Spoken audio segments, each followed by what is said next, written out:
पत्रकार बंधुओं ने पूछा मिशन लोटस को लेकर के, क्या सच में आपके कांटेक्ट में इस समय पर कांग्रेस के विधायक है? क्या इस तरह की कुछ चीज़ें हैं क्या जो वर्तमान की सरकार है वो टूट सकती है? सरकार बनी है, सरकार चलाएं और ठीक प्रकार से चलाएं और हमारा सकारात्मक सहयोग होगा।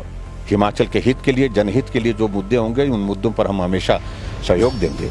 और बाकी जहाँ तक विधायकों की बात, वो मिलते रहते हैं और हिमाचल छोटा सा प्रदेश है और छोटी सी दुनिया है, कहीं ना कहीं किसी न किसी रूप में मिलना जुलना होता रहता है, मिलते रहेंगे।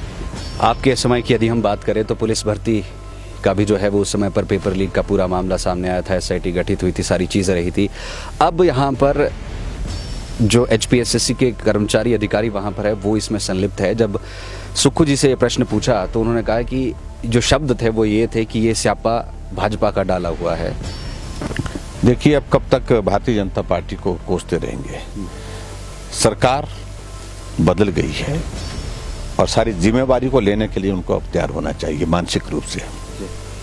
हम विपक्ष में हैं, हम तैयार हैं।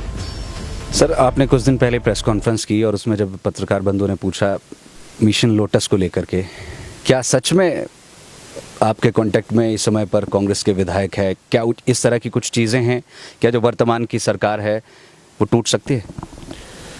देखिए, मैं उस सारी चीज़ पर अभी कोई टिप्पणी नहीं करना चाह रहा हूँ। राजनीति में बहुत सारी संभावनाएं रहती हैं, हमेशा हर दल अपने अपने आगे बढ़ने की संभावना को तलाशता रहता है बीच बीच में। सरकार बनी है, सरकार चलाएं और ठीक प्रकार से चलाएं और हमारा सकारात्मक सहयोग होगा। हिमाचल के हित के लिए, जनहित के लिए जो मुद्दे होंगे उन मुद्दों पर हम हमेशा सहयोग देंगे।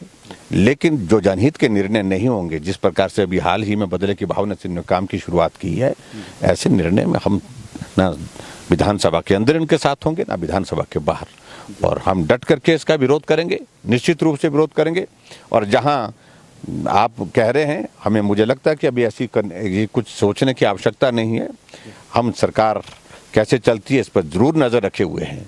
और बाकी जहाँ तक विधायकों की बात, वो मिलते रहते हैं और हिमाचल छोटा सा प्रदेश है और छोटी सी दुनिया है, कहीं ना कहीं किसी न किसी रूप में मिलना जुलना होता रहता है, मिलते रहेंगे। सर, पेपर लीक को लेकर बात करना चाहेंगे। आपके समय की यदि हम बात करें तो पुलिस भर्ती का भी जो है वो उस समय पर पेपर लीक का पूरा मामला सामने आया था, एसआईटी गठित हुई थी, सारी चीज़ें रही थी। अब यहाँ पर जो एचपीएससी के कर्मचारी अधिकारी वहाँ पर है वो इसमें संलिप्त है। जब सुक्खू जी से ये प्रश्न पूछा तो उन्होंने कहा कि जो शब्द थे वो ये थे कि ये स्यापा भाजपा का डाला हुआ है। इस पर आप क्या कहना चाहेंगे? देखिए, अब कब तक भारतीय जनता पार्टी को कोसते रहेंगे? सरकार बदल गई है और सारी जिम्मेवारी को लेने के लिए उनको अब तैयार होना चाहिए मानसिक रूप से। हम विपक्ष में हैं, हम तैयार हैं और सारी परिस्थिति के लिए। और जहां तक उनकी बात है, उनको भी इस बात के लिए तैयार होना चाहिए। भारतीय जनता पार्टी के कार्यकाल के दौरान अगर ये घटना घटित होती तो क्या बोलते? ये यही बोलते कि इस प्रकार से जो सबऑर्डिनेट सिलेक्शन कमीशन में जो सारी घटनाक्रम हुआ तो ये दुर्भाग्यपूर्ण है। लेकिन अगर इनके कार्यकाल में ये हुआ तो हम क्या बोलें उसके लिए? निश्चित रूप से इसकी जिम्मेवारी उनको लेनी चाहिए और जिम्मेवारी के साथ साथ जो दोषी है उनके खिलाफ कार्रवाई करनी चाहिए।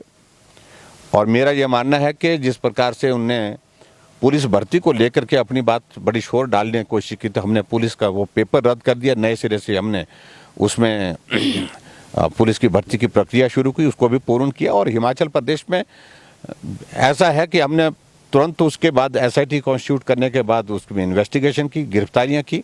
लेकिन फिर भी उसके बाद बात आई कि भाई सारे मामले की जांच सीबीआई से होनी चाहिए। हमने सीबीआई के सुपुर्द किया, सीबीआई जांच कर रही है। कहाँ कुछ बात, किसी बात को छुपाने की बात है? जो दोषी है उनके खिलाफ कार्रवाई होनी चाहिए। और अभी भी इस सारे मामले को लेकर के अगर वो ये कहें कि भारतीय जनता पार्टी का स्यापा है, तो मैं समझता हूँ ये बहुत दुर्भाग्यपूर्ण है। अब उनको स्वयं जिम्मेवारी लेनी है। ये उनके ही इसमें जाता है कि हिमाचल प्रदेश में सरकार चलाने में उनकी विफलता शुरू के दौर में ही हो गई, शुरू के समय में ही हो गई। इस बात को उनको मान के चलना पड़ेगा और इस जिम्मेवारी को स्वीकार करना होगा और मैं उम्मीद करता हूं जो दोषी हैं उनके खिलाफ कार्रवाई करेंगे। गोयल मोटर्स विभिन्न पदों हेतु आवेदन पत्र आमंत्रित करता है, जिसके लिए अनुभवी व फ्रेशर्स सभी आवेदन कर सकते हैं। इंटरव्यू के लिए अभी 9418035372 पर कॉल करें या अपना बायोडाटा ईमेल करें hr@goyalmotors.com पर।